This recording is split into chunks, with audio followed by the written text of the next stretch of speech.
going to be a great day. I am Nikki G, your host, and welcome to the Lone Doctrine, the food for thought exploration station and your place in making today better than yesterday. This month, we've been focusing on empathy and how to become a better listener. The Lone Doctrine is your exploration station, a place to explore a wide spectrum of life's food for thought, so you can make this one and only life the best life. The world has so much to offer, and today it's story time. I like to share a story called A Story of Empathy. All roads lead to this place. If you are eventually asked for your input in the midst of someone's crisis, do not use the opportunity to employ your "I know what to do" agenda. Do not rely on empty ego boosts to distract them from their pain, and do not fall into the belittling of other parties. Above all else, do not say, "Everything happens for a reason," because this offers zero value to a wandering mind and no consolation to an aching heart. When we are in the depths of our despair, we cling to anything that gives us hope, and the idea that everything happens for a reason causes us to become hyper-focused on a future that unfolds some magic reason.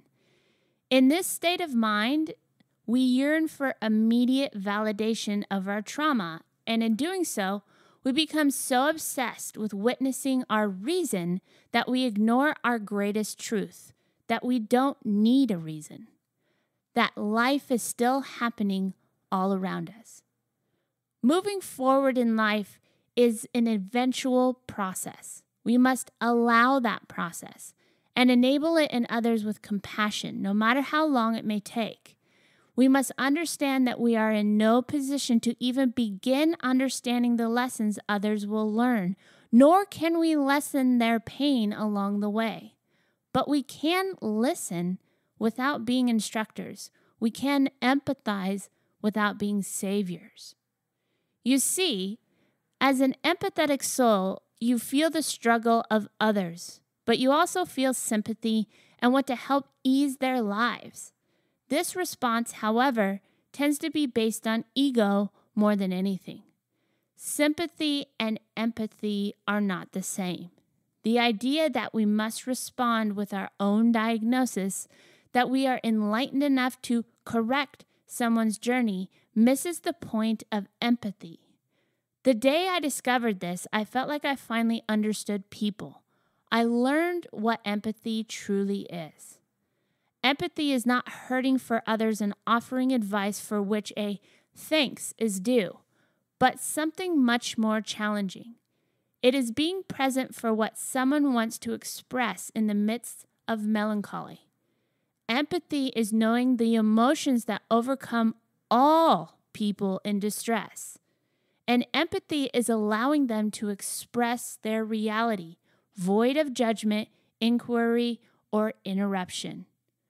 When we can step back and, by virtue of listening, say, "I may not understand, but I acknowledge you," then we've graduated to empathy. If we all acknowledge a little more, we can be brought into a calming awareness of the human experience, one that softens us into clarity rather than contempt. And with this softening comes the birth of our freedom. This is the moment we begin living, the moment we admit our ultimate fear of laying on a deathbed, having lived so often in regret that our only wish is to go back and live in a different way. And so, gratitude must be something we strive for, because the only alternative is fear, a fear we already have the power to extinguish. The real question is of when we choose to face that flame. The fear you didn't want to face, the experience you didn't want to endure, the love you didn't want to lose, the ego you didn't want to escape. These are all things that will carve your story.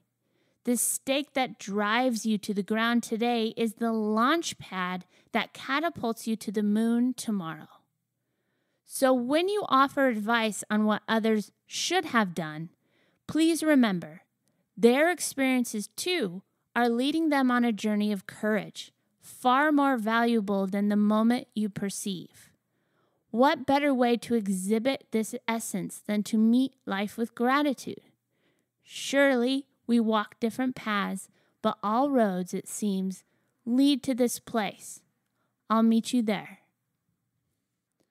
Another great way to build your listening skills is to tune into all the great stories such as this. Books can provide so much knowledge in order to live this one and only life to the fullest.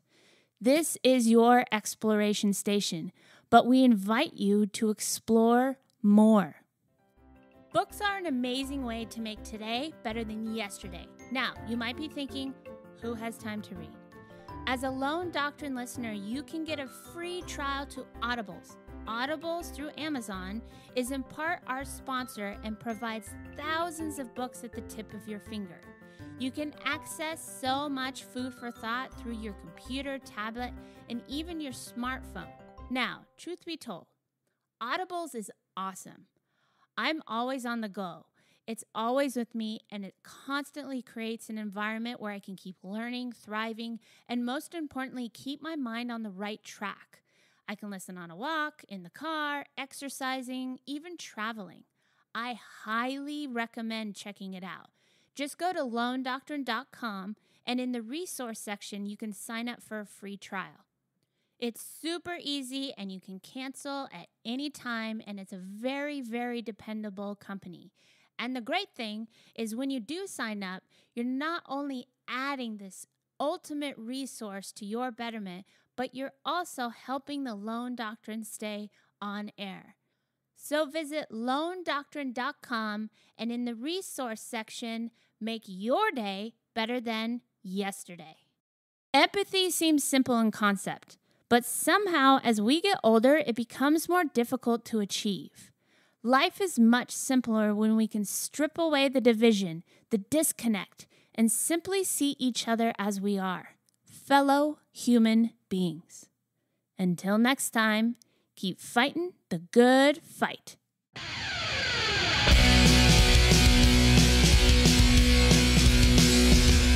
It's a great day when your hands